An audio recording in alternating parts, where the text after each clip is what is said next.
low carber mga loves.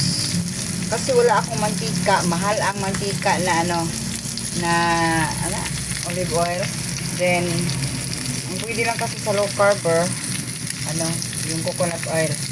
Pero, hindi ko pa ma-sure na low carber na talaga ako mga loves. Siguro dahil, sabi nila, low carb, hindi naman yung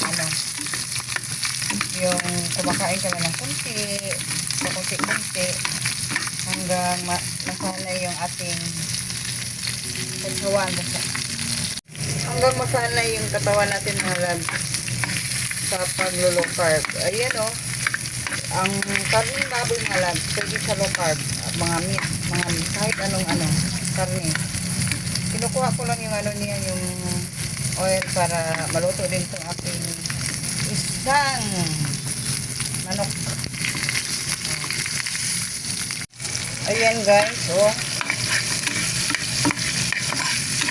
kuan lang, garlic at saka onion ang aking laman.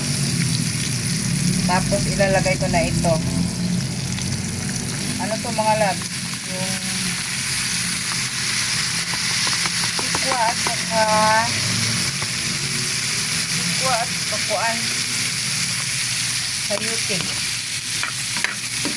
Pampababa ng everything. Ayan, mikos-mikos tayo.